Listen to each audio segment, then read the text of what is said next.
নিজের ভাবনা, নিজের জন্য ফিকির করা উচিত সবচেয়ে বেশি। এক মানুষ গোটা পৃথিবীর জন্য চিন্তা করবে, ভালো কথা, যে নিজেকে না ভুলে। নিজেকে ভুলে যাওয়ার কোনো সুযোগ নেই। আমাদের সমাজে আমরা অনেক আছি এমন যারা মানুষের কল্যাণে অনেক কাজ করে কিন্তু নিজেকে ভুলে থাকে। মনে করেন উনি বড় মাতব্বর সর্দার, একেবারে না হয়তো 6 ঘন্টা লাগায়া 8 ঘন্টা লাগায়া মেল দরবার করে সমাধা করে দিছে যে এই এক বিগত জায়গা রাস্তা বাইর করে দিছে। ভালো কথা, একটা ভালো কাজ। এই বাড়িওয়ালাদের একটা রাস্তার ব্যবস্থা হয়েছে, কিন্তু নিজের আসর মাগরিব এশা 3 ওয়াক্ত নামাজ 1 ওয়াক্ত পড়ে।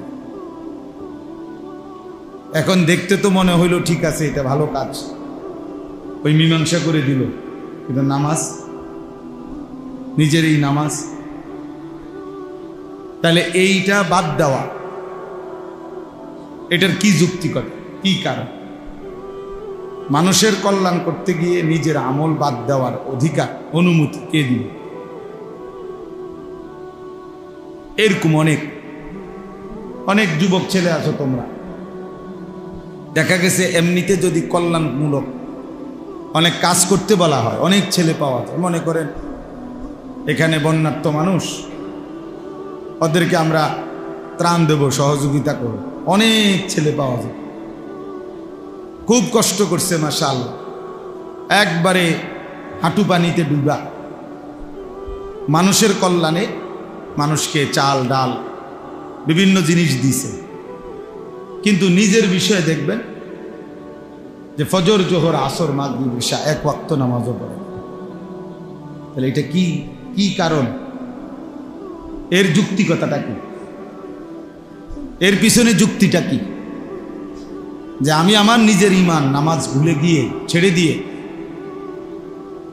এই মানুষের কল্যাণ, এই নামাজ ছেড়ে দেওয়ার যুক্তি, এর পিছনে কারণ। অনেক উপার্জনকারী মানুষ যারা কামাই রোজগারি করে, সংসারের অভিভাবক বাবা, তো উনি দেখা গেছে রাত দিন মাথার ঘাম পায়ে ফেলে টাকা রোজগার করে, কষ্ট করে সন্তান স্ত্রী পরিজনের জন্য, ওদের মুখে একটু হাসি ফুটাবার জন্য। কিন্তু এত কষ্ট করে এই সংসারের জন্য, কিন্তু এর মধ্যে উপার্জনের মধ্যে হালাল হারাম, জায়েজ না জায়েজ, বৈধ অবৈধতার কোনো ধার ধারে না। এমনি তার মনে সান্ত্বনা যে সংসারের জন্যই সব করতেছি। সংসারের জন্য সুদ খাইতে আপনারে কে অনুমতি দিছে? সংসারের জন্য কিস্তি নিতে আপনারা অনুমতি দিছে কে? 12 লক্ষ টাকা সুদে কিস্তিতে নিয়া ছেলেকে বিদেশ পাঠাইতে আপনারে বলছে আল্লাহ? কথা বলেন না, রাসূলুল্লাহ সাল্লাল্লাহু আলাইহি সাল্লাম। তো এইটা আপনার উপরে, ছেলেকে সুদে কিস্তিতে টাকা নিয়ে বিদেশ পাঠানো বা রোজগারের ব্যবস্থা করে দেওয়া, এটা আপনার উপরে ফরজ, ওয়াজিব, সুন্নত, মুস্তাহাব, নফল। তো কি এটা? তো কেউ বলে নাই, আপনি না রাষ্ট্র বলছে, না সমাজ বলছে, না আল্লাহ বলছে, না রাসূল বলছে। আপনি কেন করলেন? হালাল হারামের পার্থক্য কেন করলেন না? সত্যিকার অর্থে বললে যদিও মনে কষ্ট যাবে, কিন্তু বাস্তবতা হলো এই হারাম নিয়ে যেই মা বাপ, যেই বাবা, যেই অভিভাবক সন্তানের উপার্জনের ব্যবস্থা করে, এ মূলত সন্তানের প্রতি মায়া না, এ নিজে হচ্ছে দুনিয়া লোভী, এ নিজে সম্পদ লোভী। এর হিসাব হইল আমি এখন 12 লাখ টাকা পুঁজি খাটাইতেছি, তে বিদেশ থেকে টাকা পাঠাবে 12 বছর 10 বছর, এবার আমার আসবে 1 কোটি টাকা, আমি বাড়ি করবো, বিল্ডিং করবো। এই হলো মূল, এই হলো মূল, আর কিছু না। আর যদি বলেন যে না হুজুর, সন্তানের কল্যাণের জন্যই আমি এটা করছি, তাহলে এটা কখনোই সন্তানের কল্যাণ হইতে পারে না। হারাম কখনো কল্যাণ না, নাজায়েজ কখনো কি হইতে পারে না, কল্যাণ হইতে পারে। কোনো হারামের মধ্যে কোনো কল্যাণ নাই, আল্লাহর নিষিদ্ধ কোনো বস্তুর মধ্যে কোনো কল্যাণ নেই, কোনো কল্যাণ নেই। আল্লাহ তাআলা যা নিষেধ করেছেন তা আল্লাহ তাআলা তার মধ্যে কোনো উপকারিতা আছে অথচ নিষেধ করছেন, এমনটা হতেই পারে না। ইন্নাল্লাহা লা ইয়াযলিমু মিসকালা যাররা, কোরআনুল কারীমের মধ্যে আছে। আল্লাহ তাআলা নিজে বলছেন যে নিশ্চয়ই আল্লাহ এক বিন্দু, এক জাররা জুলুম করেন না। তাহলে আল্লাহ তাআলা জুলুম করতে পারে না, আল্লাহ তাআলা জুলুম করেন।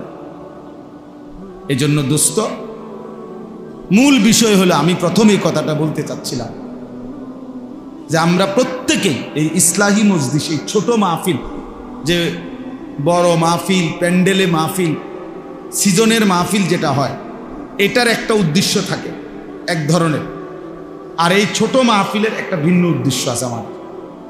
এই জন্য আমরা এই পুরা বৃষ্টির মধ্যেও প্রতিদিন মাহফিলে যাই। এই জন্য যাই যে কয়জন শ্রোতা এটা বড় বিষয় না, 10 জনের কাছেই বলি আর একজনের কাছেই বলি, এই ব্যক্তিগত নিজের সংশোধন, ইসলাহে নফস, আত্মসংশোধন, নিজের সংশোধন, এটা আমরা জরুরি মনে করি। এই জন্য ভাবি যে যতভাবে হোক, যতবারে হোক, ছোট আকারে বড় আকারে, চলতে ফিরতে, উঠতে বসতে, রাস্তায় হাটে ঘাটে, মাঠে বাজারে, জীবন চলার পথে একজন দায়ী যে মানুষের কল্যাণের ফিকির করে, তার উচিত মানুষকে আল্লাহর দিকে ডাক, সারাক্ষণ সারাক্ষণ। কবি আরশ পর, কবি ফর্শ পর, কবি ইধার কবি উধার, কবি উনকে দর। অর্থাৎ কখনো এদিকে, কখনো সেদিকে, কখনো নিচে, কখনো উপরে, কখনো দাঁড়ে দাঁড়ে, দুয়ারে দুয়ারে আল্লাহর কথা বলা। আমাদের নবী সাল্লাল্লাহু আলাইহি সাল্লাম সম্ভাবনার সুযোগ সব কাজে লাগাইছেন। একেবারে ওকাজ, আরবের বাজারে, মেলাতে, মানুষ যখন মেলায় গেছে, নবীজি সাল্লাল্লাহু আলাইহি সাল্লাম সেখানেও কালেমার দাওয়াত দিয়েছেন, বাজারেও কালেমার দাওয়াত দিয়েছেন, বাজারেও দিয়েছেন, রাতে দিনে, সকালে দুপুরে, সর্বাবস্থায় আল্লাহর নবী সাল্লাল্লাহু আলাইহি ওয়াসাল্লাম কালেমার দাওয়াত দিয়েছেন। এরকম বৃষ্টি মুখর পরিবেশেও আরবে বৃষ্টি কম হয়। যেমন আমরা 42 দিন হজ্জে ছিলাম, আমি এই মঙ্গলবার দিন আমি আসছি, 3-4 দিন হয় আসছি মাত্র। তো এই 42 দিনে কোনোদিন এক ফোঁটা বৃষ্টির ফোঁটা দেখিনি। বাংলাদেশে যখন এয়ারপোর্টে নামলাম, বিমান যখন ল্যান্ড করছে ঢাকা, তখনই দেখতেছি বৃষ্টি পড়তেছে। তা আমি বললাম যে এই যে জাস্ট প্রথম বৃষ্টি দেখলাম আজকে এতদিন। তাহলে আরব দেশে বৃষ্টি কম হয়, বৃষ্টিতে আরব দেশে বৃষ্টি হইলে ওরা খুব খুশি হয়, আনন্দিত হয়। এই বৃষ্টি মুখর পরিবেশে যখন বৃষ্টি হয় রেয়ার, কম, তারিখে ইতিহাসের কিতাবে আছে আল্লাহর নবী সাল্লাল্লাহু আলাইহি ওয়াসাল্লাম ওই রকম বৃষ্টি মুখর পরিবেশেও আবু জাহেলের দুয়ারে গিয়ে কালেমার দাওয়াত দিছে, কালেমার দাওয়াত দিছে। এই জন্য ভাইয়া আল্লাহর কথা বলার প্রতিটা সম্ভাবনা, সুযোগ কাজে লাগানো। নবীজি সাল্লাল্লাহু আলাইহি ওয়াসাল্লাম মিনার তাবুতে তাবুতে হাজীদের কাছে কাছে গিয়ে কালেমার দাওয়াত দিছে, ইমানের দাওয়াত দিছে। আজকে আমরা এটা বুঝি না।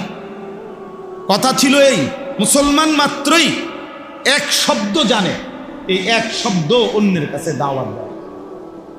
আজকে আমরা মনে করছি নির্ধারিত শুধু হুজুর কয়েকজন, ইমাম, খতিব, বক্তা, ওনাদেরই শুধু দায়িত্ব। না ভাইয়া, যে মুসলমান, আল্লাহর কসম, যে নিজেকেই মনে করে মুসলমান আমি, মানুষকে আল্লাহর দিকে ডাকা তারই দায়িত্ব। আমাদের এই ভারতীয় উপমহাদেশে ব্যবসায়ী, বণিক আরব দেশের থেকে আগে আসতো। এই বণিক মানে ব্যবসায়ীদের দাওয়াতে এই ভারতীয় উপমহাদেশে সবচেয়ে বেশি হিন্দু সবচেয়ে বেশি মানুষ কালেমা গ্রহণ করছে। কসম, এটা ঈমানদারি, এটাই ঐতিহাসিক সত্য। হ্যাঁ, ভারতের একটা প্রদেশ আছে কেরালা, প্রত্যেক বছরই আমরা হজ্জে দেখি ইন্ডিয়ার সবচেয়ে বেশি হাজি, মানে যে কয়জন আসে তার মধ্যে সবচেয়ে বেশি হাজি হলো ওই কেরালা প্রদেশে, ভারতের। আগে এটার নাম ছিল মালাবার, মানে গোটা ইন্ডিয়ার সবচেয়ে বেশি মুসলমান হলো, ইন্ডিয়াতে তো এমনি মুসলমান কম, তন্মধ্যে সবচেয়ে বেশি মুসলমান এই কেরালা প্রদেশ। তো এইখানে মালাবার আগে এটার নাম ছিল, ওইখানে এই ব্যাপক পরিমাণ হিন্দু পূর্ব যুগে কালেমা পড়ে মুসলমান হয়েছে। আরব দেশের ব্যবসায়ী বণিক, ওনাদের দাওয়াত, পূর্ব যুগ থেকে ব্যবসার একটা বড় কেন্দ্র ছিল।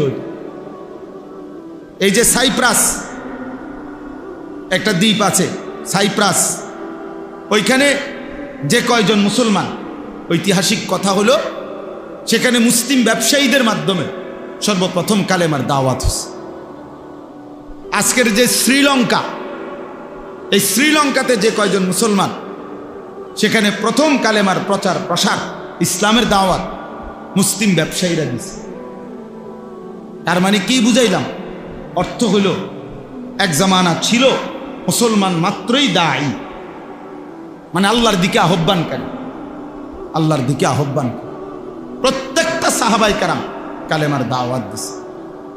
হাদিসের মধ্যে আছে আল্লাহর নবী সাল্লাল্লাহু আলাইহি সাল্লাম সাহাবাদের জন্য দোয়া করছেন, আল্লাহুম্মা হদি বিহিম, আল্লাহ আমার সাহাবীদেরকে এমন বানান যেন তাদের দ্বারাই, তাদেরকে দেখেই মানুষ হেদায়েত পেয়ে যায়। হযরত শাহজালাল ইয়ামানি, এই যে সিলেটের জমিনে যিনি আসছেন, শাহজালাল ইয়ামানি, তো উনি তো ইয়ামানের মানুষ ছিলেন, এজন্য তো ওনার নাম শাহজালাল ইয়ামানি। ইয়ামান এটা আমরা বাংলাদেশের একটা জেলা তো নাকি? কথা বলেন, এটা আরব দেশ। তো আরব দেশে হইলে ওনাদের মাতৃভাষা কি ছিল? আরবি। তো শাহজালালের মাতৃভাষা কি ছিল? তো উনি সিলেটে আইসা এই বিপুল পরিমাণ মানুষ কালেমাওয়ালা বানাইলেন কেন? শাহজালাল বলে আরবি, মানুষগুলোর ভাষা তো বাংলা, সিলেটের মানুষের মাতৃভাষা কি আরবি? তো ওরা বুঝলো কেমনে? না শাহজালালে বা বুঝাইলো কেমনে, আর ওরাই বা বুঝলো কেমনে? অত ভিন্ন ভাষাভাষী, বুঝলো কিভাবে? বুঝলো হলো এই মহান বুজুর্গদের চেহারা, চোখের পানি, ওনাদের জিকির তসবিহ, ওনাদের চলাফেরা দেখেই মানুষ বুঝছে এরা পবিত্র মানুষ না হয়ে পারে না।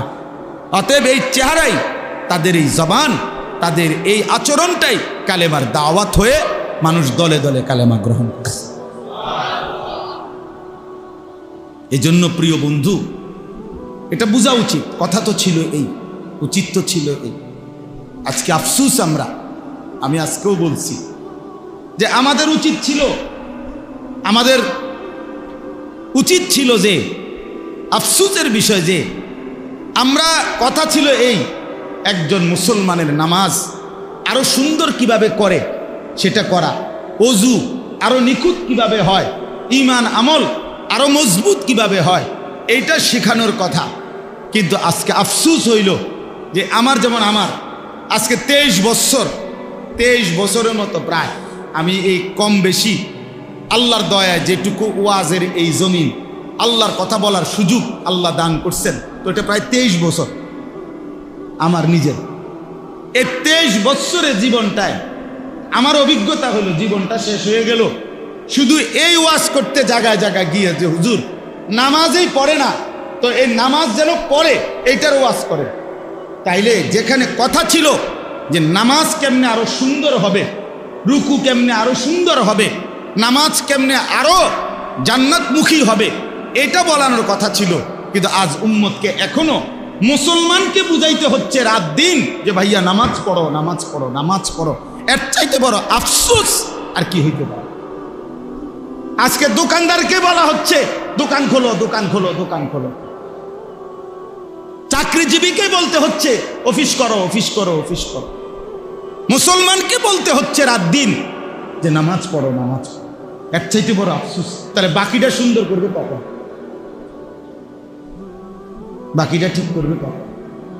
মুসলমানকে বলতে হচ্ছে রাত দিন হালাল খাও, হালাল খাও, তো এখনো সে হালাল উপার্জন করবে এটাতেই রাজি না, তো হালাল শিখাবে কখন? তারা বলেন, শিখাবে কখন?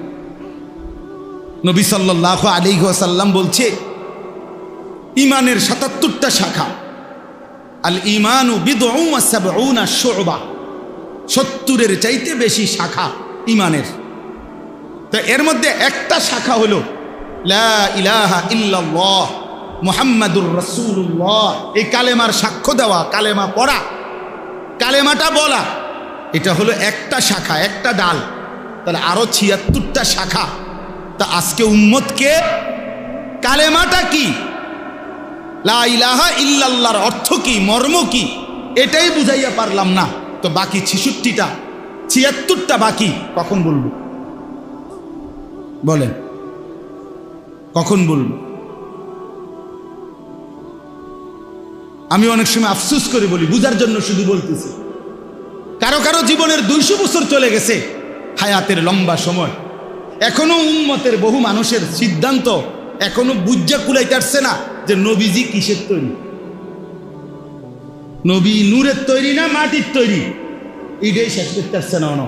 তা নবীরে গবেষণা করবে কখন? নবীজির জীবনের উপরে আমল করবে কখন? নবীজির অনুসরণ করবে কখন? কি দিয়া বানাইছে এটাই তো শেষ হতে, বুঝেন নাই হিসাবটা? এখন এটাই তো শেষ হয় না। আহা, রাসূলুল্লাহ সাল্লাল্লাহু আলাইহি সাল্লামের তাইলে 23 বছরের মেহনত বুঝবো কোন দিন? ওরে ভাই কি হলো, তুমি ফটো ফটো করো, রাখো বাবা, রাখো, রাখো না এই হ্যাঁ তাহলে ইনসাফের করে ভেবে দেখেন, ইনসাফ করে ভেবে দেখেন। এই জন্য ভাইয়া অনেক গরম, আমি সবার কাছে অনুরোধ করতেছি, নওজোয়ান ছেলে তোমাদেরকেও বলা উচিত ভাইয়া, দিবানিশি আমরা বলতেছি, চেষ্টা করতেছি, আমরা ভাবাইতে চাচ্ছি, তোমাদের কাছে অনুরোধ, প্রিয় ভাই, স্বার্থপর এই দুনিয়া কাউরে মনে রাখে না, স্বার্থপর এই দুনিয়া কারো জন্যই থেমে থাকে। সত্যি কথা, কসম আল্লাহ, তোমার ভালো যদি তুমি না বুঝো, কেউ তোমারে মনে রাখবে না,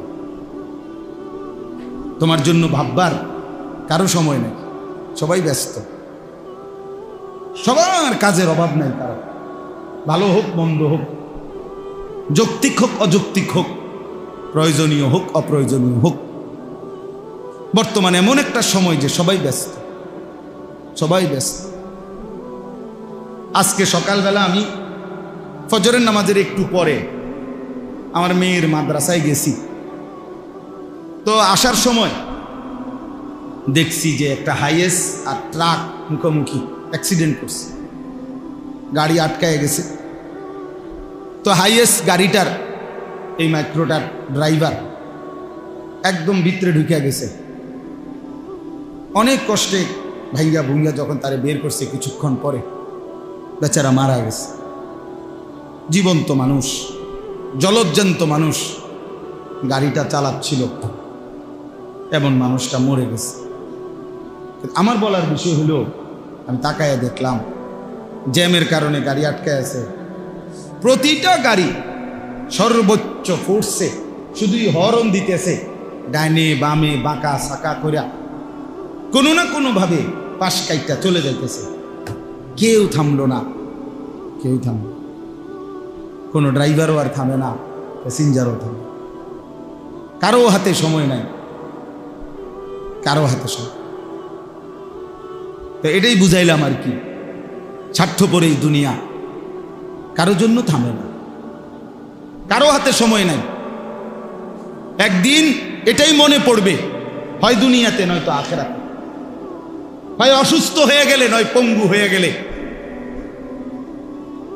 একদিন সত্যি সত্যি কসম আল্লাহর মনে পড়বে, সুখের এই বন্ধুরা কেউ নয়, মোবাইলের ওই নর্তকী ধোঁকা ছিল, অশ্লীল ছবি ধোঁকা ছিল, বন্ধু নামের এই দুষ্টরা যারা তোমারে সঙ্গ দিয়ে হাসি ঠাট্টা মজাক আড্ডায় সময় শেষ করে দিছিল, তারা আর কেউ নেই, আসলেই কেউ নেই। এই বাবাদেরকেও বলি, আপনারাও কবরে দেখবেন আপনাদের সন্তান নাই। যে সন্তানের জন্য হারাম খাইছেন, হারাম রোজগার করছেন, যেই বিবি বাচ্চার জন্য, সেই বিবি বাচ্চা আর কেউ মনে রাখে না, কেউ মনে রাখে না।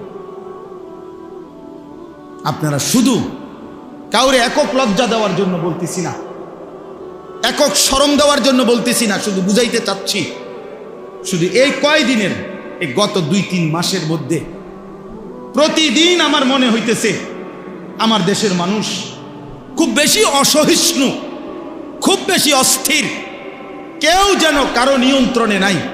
প্রত্যেকে হত্যা, খুন, ধর্ষণ, পরকীয়া মনে হয় যেন একেবারে খোলামেলা প্রকাশ্যে শুরু হয়ে গেছে। পরকীয়া এই শব্দটা, অবৈধ সম্পর্ক, স্বামী থাকার পরেও মহিলার অবৈধ সম্পর্ক, স্ত্রী থাকার পরেও পুরুষের অবৈধ সম্পর্ক, আমার মনে হয় গত 10 বছরও এত বেশি আমি শুনি নাই, এ কয়দিনে যা শুনতেছি। ঘটনাটা কি? অসভ্যতা এভাবে বেড়ে গেল কেন? দোস্ত,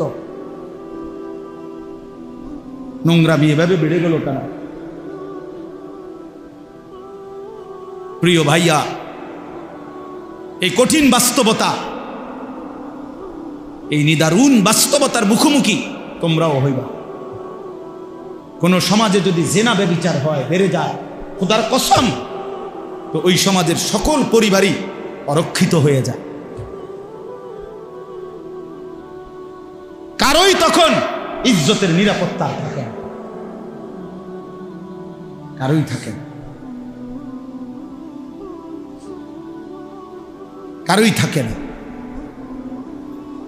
এই জন্য আমরা ভাবা উচিত, মানুষ চলজ্জান্ত মানুষ পিটাইয়া মানুষকে দিনে দুপুরে মেরে ফেলতেছে, আফসোসের ব্যাপার। আইয়ামে জাহিলিয়াত, নিকৃষ্ট কাফের বেঈমান যখন ছিল, জাহিলি সমাজ ছিল, তখনও আমরা কোনোদিন কোনো কিতাবে জাহিলি যুগের এমন কোনো ঘটনা শুনি নাই যে দিনের আলোতে পাথর মাইরা এইভাবে একজন মানুষকে দিনে দুপুরে এইভাবে মেরে ফেলে। এত বড় নিকৃষ্ট জানোয়ার পৃথিবীর ইতিহাসে আর কখনো হয় নাই। এত বড় জানোয়ার, এত বড় কুত্তা পৃথিবীতে আর কোনোদিন জন্ম নেয়। মানবতা কোথায় নেমে গেছে? হায় রে দল, হায় রে ক্ষমতা, হায় টাকা, হায় চাঁদা। ঢাকা এত দরকার হয়ে গেল।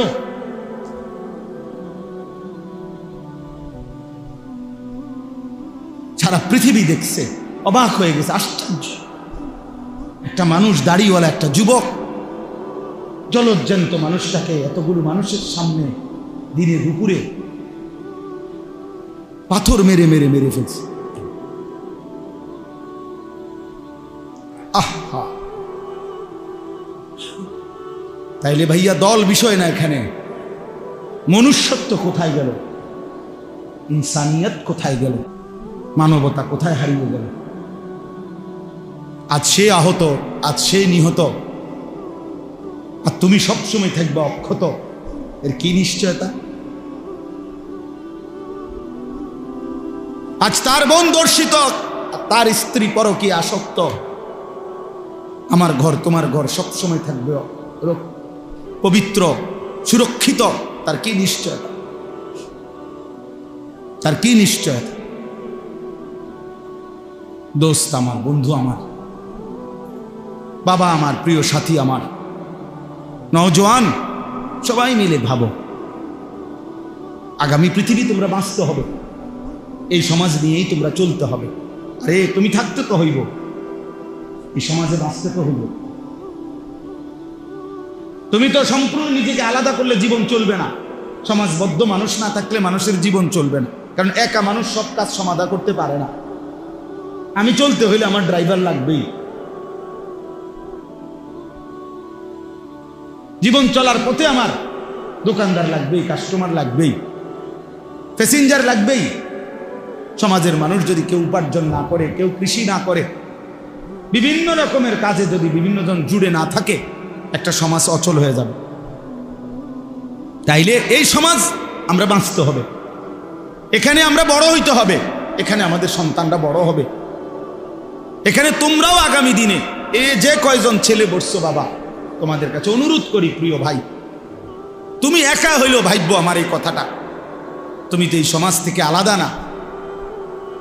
তাইলে এই সমাজের চারদিকে যদি ছেলে পেলে, নারী পুরুষ, যুবক যুবতী সবাই যদি এরকম অসভ্যপনা, বেহায়াপনা, অস্থির হয়ে আর তোমরা মজা পাও, সবাই যদি যার যার জায়গায় খুশি হও যে মা সবাই মিলে দেখতেছ একে অপরের চেহারা, নামাজ নাই, সেজদা নাই, আল্লাহ নাই, খুদা নাই, পর্দা নাই, কুশিদা নাই, তো প্রিয় ভাই আগামী পৃথিবীতে তোমরা চলবা কেমনে?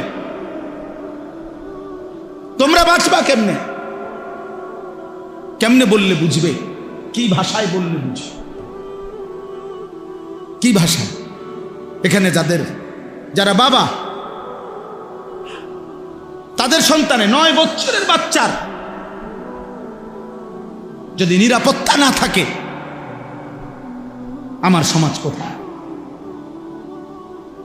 বলে 9 বছরের বাচ্চার যদি নিরাপত্তা না থাকে, তাকে যদি এত বড় জুলুমের শিকার হইতে হয়, আমার সমাজ কোথায় নেমে গেছে?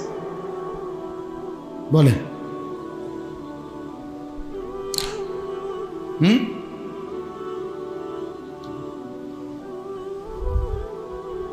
কথা নাই, বার্তা নাই। নিরীহ 2 জন ইমাম মুয়াজ্জিন, ওনাদেরই রিমান্ড হয়ে গেল, বাকি ঘটনা সব আড়াল হয়ে গেল। বুঝেন না? দুনিয়া না ধোকা দিবা, আখেরাত। আখেরাত আজকে না জুলুম করলা, আগামী দিনে আখেরাতে আড়াল করবে কে? এই জন্য আমি আমার কথা এতটুকুই, প্রত্যেকের কাছে ছেলেরা, বাবারা নিজের দিকে আরেকটু যত্নবান হও। ছেলেরা তোমরাও বাবা আরেকটু যত্নবান হও। এতটা বেনামাজি জিন্দেগি ভালো না, এতটা চরিত্রহীন জীবন প্রিয় ভাই ভালো না। এত নারী, এত ছবি, এত উলঙ্গ দৃশ্য, এত বেহায়াপনা প্রিয় ভাইয়া সুখ আনবে না, স্বস্তি আনবে না, তৃপ্তি আনবে না। দিনের পর দিন তোমাদের অনেক ছেলে কোনো দিন 5 ওয়াক্ত নামাজ পড়ো না, মুসলমানের বাচ্চা হয়ে প্রিয় সন্তান, এত মন্দ হওয়ার কথা। এভাবে আল্লাহকে ভোলা ঠিক না, এভাবে আল্লাহর নাফরমানি করা উচিত না।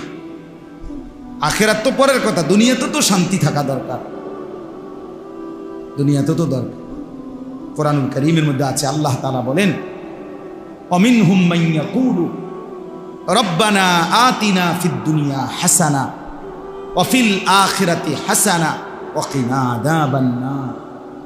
আল্লাহ বলেন আমার প্রিয় বান্দা তারা বলে, আল্লাহ আমাকে দুনিয়া সবটা দিয়েন না, আমাকে ওইটুকু দুনিয়া দেন যেটুকু হাসানা, যেটুকু পবিত্র, যেটা হালাল, যেটা বৈধ, যেটা উত্তম, যেটা আপনার মর্জি মতো, আমাকে সেই দুনিয়া দেন।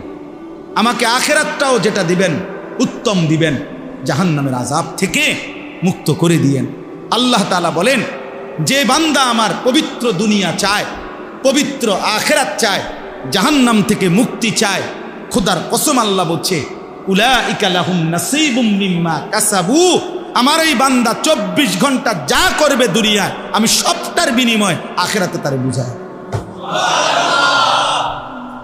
পয়সা যেটা দিল নেকি দেবো, পরে বাজার করলো নেকি দেবো, ওই ব্যবসা করলো নেকি দেবো, ও স্বামী স্ত্রীর মিলন করলো নেকি দেবো, ও সন্তানাদি লালন পালন করলো নেকি। উলাইকা লাহুম নাসীবুম মিম্মা কাসাবু, সে যা অর্জন করবে আমি সবটার প্রতিদান দেব। কারণ সে আমার কাছে চাইছে ব্যবসা হোক, বাজার হোক, সংসার হোক, স্ত্রী হোক, সন্তান হোক, জীবনে আমার কাছে সে পবিত্রতা চাইছে, হালাল চাইছে, হালাল চাইছে। ফামিনান নাসি মান ইয়াকুলু রাব্বানা আতিনা ফিদ দুনিয়া ওয়া মা লাহু ফিল আখিরাতি মিন খালাক। রব্বুল আলামিন বলেন, আর যেই মানুষটা বলে যে আল্লাহ আমারে যা দিবেন শুধু দুনিয়ায় দেন। অনেক মানুষ যে শুধু দুনিয়াই চায়, হালাল হারামের দরকার নাই। হুজুর 100 টাকা দিছি, দোয়া করে দেন আমার ব্যবসাটার মধ্যে আল্লাহ যেন বরকত দেয়। এখন ব্যবসার পদ্ধতি কি হালাল না হারাম? পণ্যটা কি হালাল না হারাম? বেচা কিনার সিস্টেমটা কি হালাল না হারাম? মালিকের লগে, কোম্পানির লগে চুক্তি যে হইতেছে, টাকা যে সুদ করতেছে, কোনটা হালাল কোনটা হারাম এর কোনো চিন্তাও নাই, বাস বিচারের কোনো খবরও নাই, শরীয়ত মাসআলা জানার কোনো প্রয়োজনও নাই। শুধু দাবি একটাই, হুজুর দোয়া কইরা দেন আমি যেমনে ব্যবসা করতেছি আল্লাহ যেন আমার এমনি বরকত দিয়ে দেন। শেষ। আমনে তো হালাল হারাম তো আইয়েন না, আমার কি দরকার? লাভ দরকার, লাভ দরকার। হুজুর আপনার 100 টাকা দিলাম, আপনি আল্লাহরে বলে দেন 100 টাকা দিয়া আল্লাহ যেন আমার ব্যবসার মধ্যে কি দিয়া দেন, বরকত। আমাদের একজন বড় বুজুর্গ আছেন ঢাকার, হযরত মাওলানা আবুল বাশার সাইফুল ইসলাম, অনেক বড় বড় আলেম। হুজুর একদিন বলছিলেন যে শোনেন, যে পরিমাণ ব্যবসায়ী হুজুরদের কাছে তাবিজের জন্য যায় ব্যবসায়ীরা, হুজুর এমন কোনো কাগজ, এমন কিছু লেখা টাকা লেখা দেন লাল কালি দিয়া, যেটা দোকানের মধ্যে ঝুলাইয়া রাখবো যাতে করে কাস্টমার আইয়ে বরকত হয় ব্যবসা। এরকম বহু দোকানে দেখবেন চারিদিকে কাগজ ঝুলানো, লেখা বিভিন্ন রকমের কাগজ, তাবিজ। তাবিজের জন্য, ব্যবসার বরকতের জন্য যে পরিমাণ হুজুরের কাছে গেছে, আলেমের কাছে, তার 100 ভাগের 1000 ভাগের 1 ভাগও একটা শরীয়তের মাসআলা যে এটা হালাল না হারাম, এই পদ্ধতিটা আমার এটা জানার জন্য 1000 ভাগের 1 ভাগও যায়। বুঝেন নাই কথা? কোম্পানি বলে দিছে টার্গেট পুরা করতে পারলে 3 দিনের কক্সবাজার ট্যুর। বাহ, টার্গেট ফিল আপ করে দিছে কক্সবাজার। আমার একদিন একজনের কিছু দোয়া করে, দোয়া করতাম কক্সবাজার 3 দিনের জন্য কোম্পানির থেকে যাইতেছে। আমি যাই বেড়া বেড়ি 1 লগে নি, কহ হুজুর 1 লাখ। আমি তো কিতা দোয়া করতাম, আমরা যাতে ভালো করে নাচতেন পারেন নাকি, কি দোয়াটা কি করতাম? তোর কক্সবাজারের উপরে কি গজব করতো আর তোর মাথা টাকা করতো? কি দোয়া করতো আপনি বলেন না? তার লাগে কি দোয়া করতো? এতে কক্সবাজার যা দোয়া করতো, বুঝেন না? আহা, মানে হালাল না হারাম এত কিছুর দরকার না, দোয়া করে দেন আমার দুনিয়া দরকার, আমার দুনিয়া দরকার। রব্বানা আতিনা ফিদ দুনিয়া, আল্লাহ দুনিয়াই দেন শুধু, আর কিছু লাগবে না। ওয়া মা লাহু ফিল আখিরাতি মিন খালাক।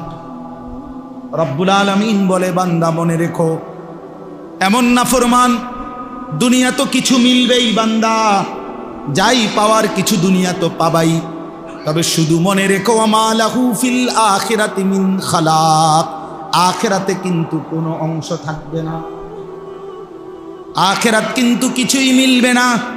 দুনিয়া তো আমি আল্লাহ তোমাকে দেব না কেন? তুমি চাইছো তোমারে দেবই দুনিয়া, আমি আল্লাহ তো না চাইলেও দুনিয়া দেই। কাফেরকে দুনিয়া দেই, বেঈমানকে দিয়েছি, মুশরিককে দিয়েছি, নাস্তিক মুরতাদ আমি আল্লাহকেই চিনে না, আল্লাহকেই মানে না, আল্লাহকেই বলতে কিছু স্বীকার করে না, এমন বেঈমানকেও তো আমি আল্লাহ দুনিয়া দিয়েছি, তোমাকে দেব না কেন? নাও, বাতে না হুদা, খাইবা না। এটা তো আমি কুত্তারও খাওয়াই, জানোয়ারকেও খাওয়াই। হ্যাঁ, দুনিয়া তো আমি জানোয়ারকেও দেই, বেটা তোরে দিতাম না, নে বেটা, আর কি তা বাতে না দুগা, আর কি খাবিয়ে না। বিল্ডিং, আরে বিল্ডিং তো ইউরোপ আমেরিকার মধ্যে কুকুর শুকর ওরা যেখানে ফার্মে পালে কুত্তা শুকর, ওইগুলোও তো বিল্ডিং এ থাকে, এসি রুমে থাকে। তো কি এটা হইছেটা কি বেটা? এসি গাড়ি, এটা তো জানোয়ারও চলে ইউরোপের মধ্যে। আমার একজন পরিচিত আমারে বলছে, জাপানে থাকে, যে হুজুর আপনার এইসব প্রাইভেট কারে আমরা জাপানে ছাগল টানে, ছাগল টানে, ছাগল। আমি যদি বলি ভাই সব বক্তা জানেন তো, প্রাইভেট কারে আসছি, ছোটখাটো বক্তা মনে করেন না। আরেকতে কইব হুজুর প্রাইভেট কারে ছাগল টানে, বেড়াগিরির কিতা, মানে এটার মধ্যে কি বেড়াগিরির কি বলেন না, এত তো জানোয়ারও চলে। এজন্য দোস্ত, দুনিয়া মিলে যাওয়া, দুনিয়ায় ভালো থাকা তেমন কিছুই না, বরং মূল বিষয় হলো আল্লাহকে প্রাধান্য দেওয়া, আখিরাতকে প্রাধান্য দেওয়া। প্রয়োজনে পুরা দুনিয়া ছেড়ে দিলাম, প্রয়োজনে সব ছেড়ে দিলাম, আল্লাহকেই নিলাম, আল্লাহ সন্তুষ্টি চাইলাম, আখিরাত চাইলাম। খোদার কসম নবী বলছে ওই ব্যক্তি লাভের ব্যবসা করছে যে দুনিয়া ছেড়ে দিছে, আল্লাহকে গ্রহণ করছে।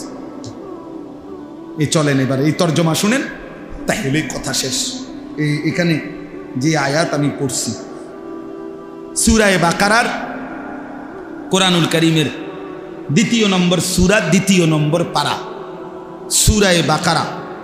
এই সূরার 207, 208 এই 2টা আয়াত পড়ছি।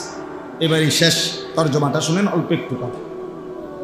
রাসূলুল্লাহ সাল্লাল্লাহু আলাইহি সাল্লামের একজন সাহাবী সুহাইব, ওনার নাম ছিল সুহাইব রুমি, মানে রোম দেশের মানুষ ছিলেন উনি। তো উনি ইসলাম পূর্ব যুগেই মক্কায় এসে বসবাস করছিলেন এবং মক্কায় এসে ব্যবসা করতেন।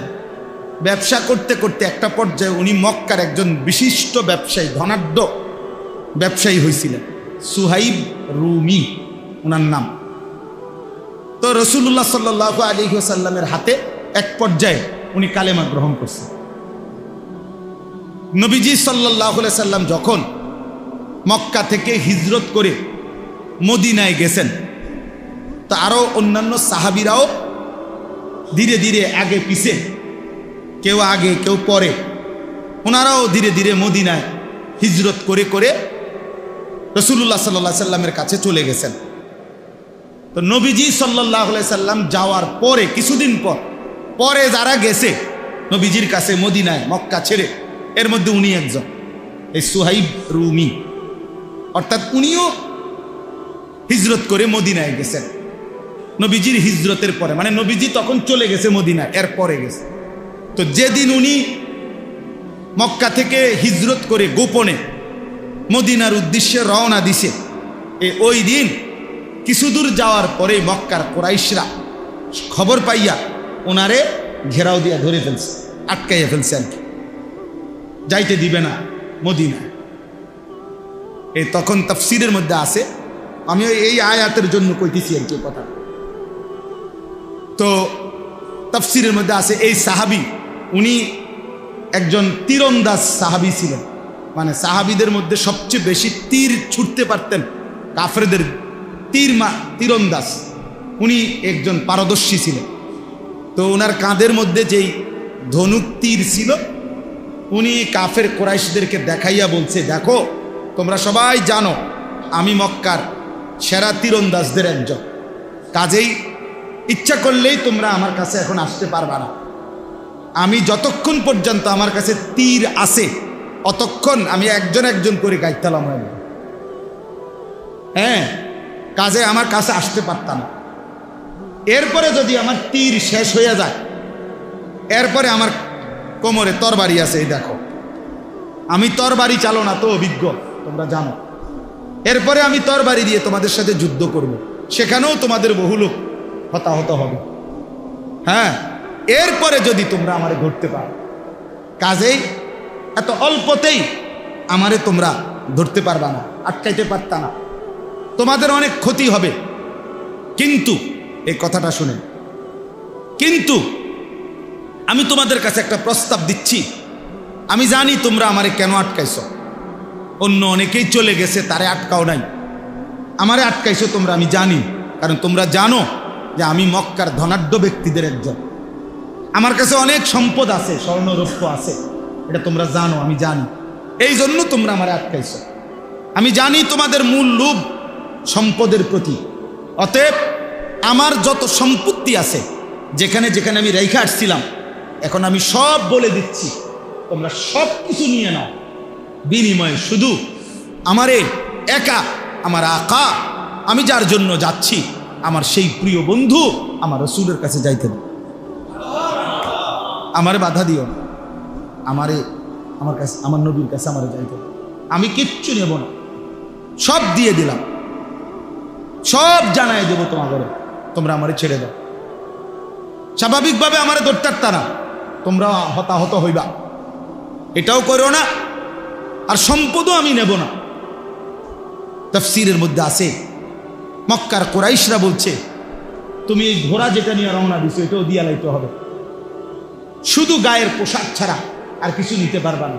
উনি বলছে ঠিক আছে, আমি শুধু আমার গায়ের পোশাক নিয়েই রওনা দিলাম, আর সব সম্পত্তির কথা একবারে দাগে দাগে বলে দিলাম, তোমরা সব নিয়ে নাও, আমি আমার এই এক কাপড়েই আমার রাসূলের কাছে আমি যাইতে চাই, তবু আমারে বাধা দিও। মক্কার বেঈমান কুরাইশরা সমস্ত সম্পত্তি নিয়ে ওনারে ছেড়ে দিছে। উনি একা এক কাপড়ে এই লম্বা পথ, দীর্ঘ পথ সফর করে আল্লাহ নবী সাল্লাল্লাহু আলাইহি ওয়াসাল্লামের কাছে মদিনায় পৌঁছা নবীজি সাল্লাল্লাহু আলাইহি সাল্লামের দরবারে বসে এই পুরা ঘটনা শুনেছে। ইয়া রাসূলুল্লাহ, আমি কেমনে আসছি শুনেন, আমারে তারা বাধা দিছিল, আমি তাদেরকে এই বলে আমার সারা জীবনের অর্জিত সমস্ত স্বর্ণ রৌপ্য গহনা সম্পদ সব দিয়া, এমনকি বাহনের ঘোড়াটা পর্যন্ত দিয়ে এই এক কাপড়ে, ইয়া রাসূলুল্লাহ আমি আপনার কাছে এসেছি। খোদার কসম, তাফসীরে আছে আল্লাহর নবী তখন চিৎকার দিয়ে আওয়াজ করে খুশিতে আল্লাহর নবী বলছে, রাবিহাল বাই, রাবিহাল বাই, সুহাইব তোমার ব্যবসা বড় লাভবান হয়েছে, তোমার ব্যবসা বড় লাভবান হয়েছে, তোমার ব্যবসা রাবিহা, লাভ হয়েছে, লাভ হয়েছে।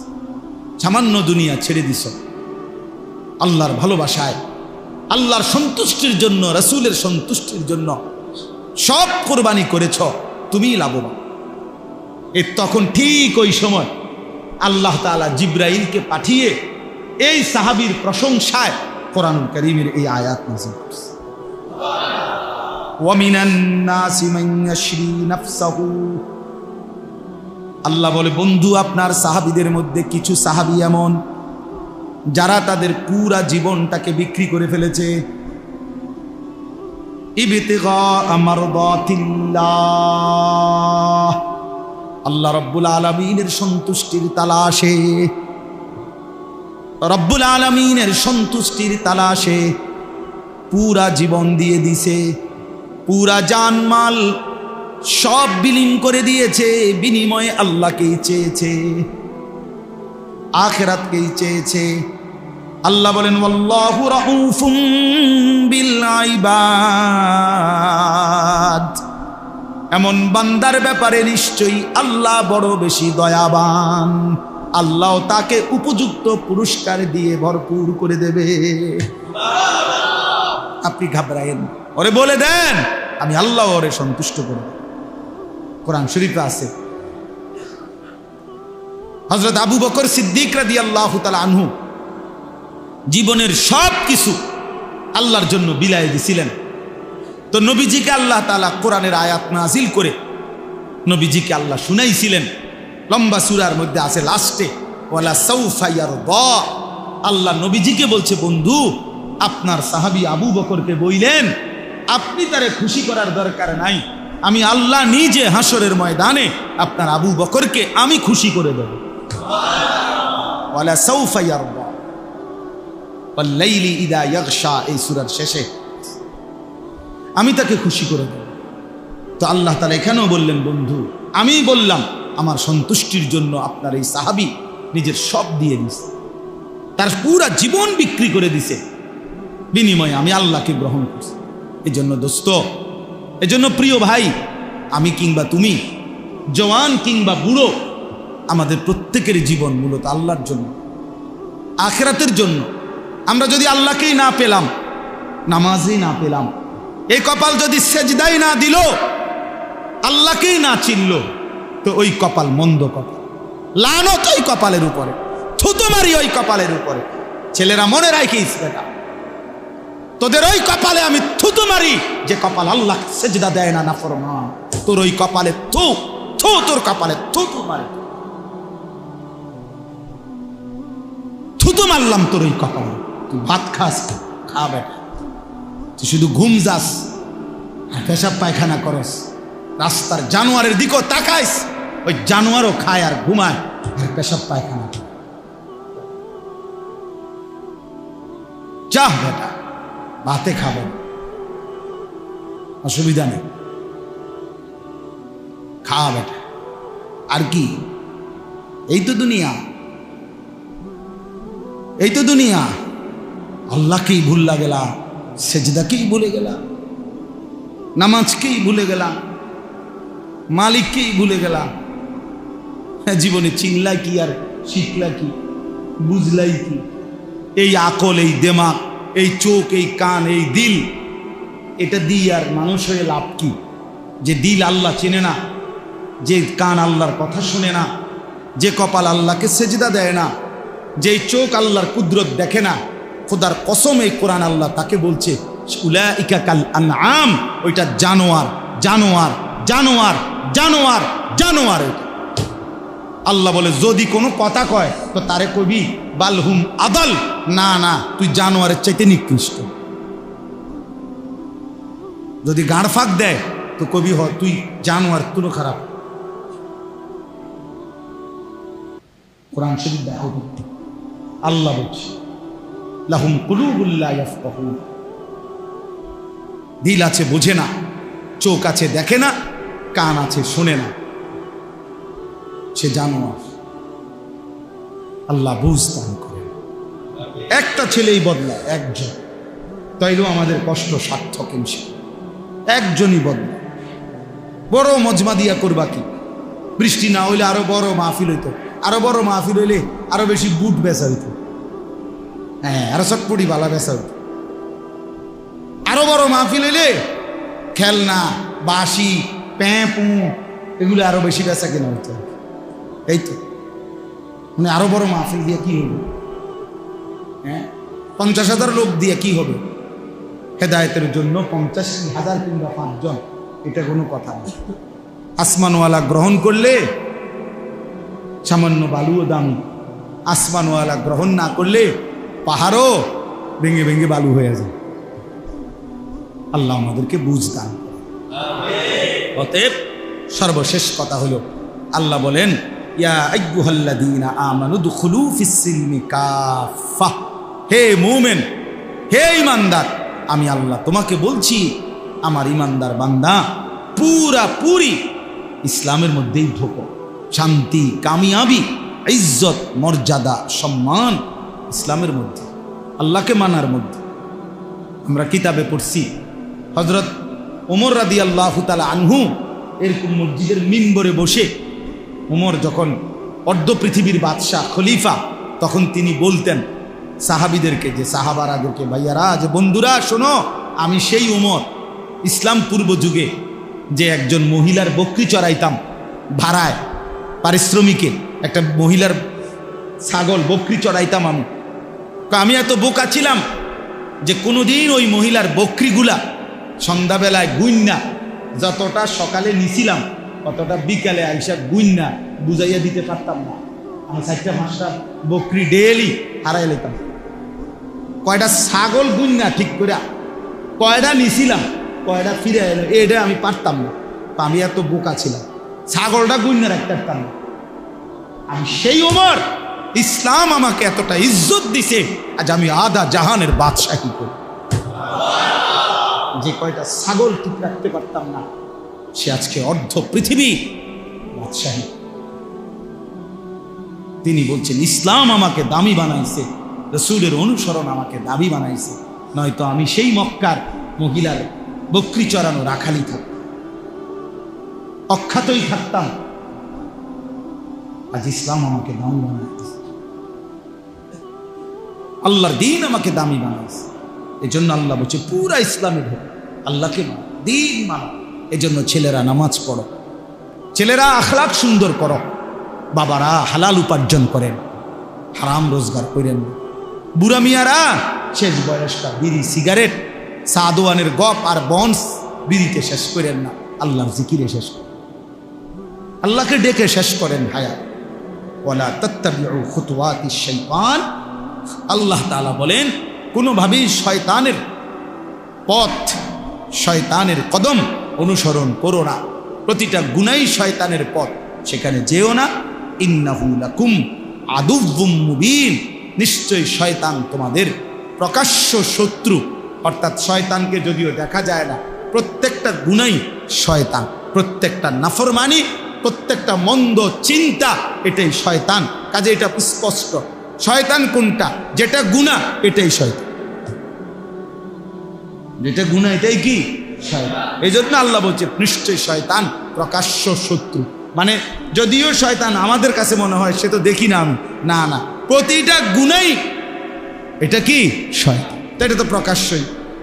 এই জন্য ভিন নারীর হাসি এটা প্রকাশ্য দেখা যায়, তো এইটাই শয়তান। হারাম ছবি এটাই শয়তান। তোমার অসৎ বন্ধু যে তোমার নারী ছবি অশ্লীল দৃশ্য দেখায়, আল্লাহর কথা ভুলায় দেয়, ওইটা বন্ধু না, এটাই শয়তান, এটাই শয়তান। এর উপরেই শয়তান সওয়ার হয়েছে।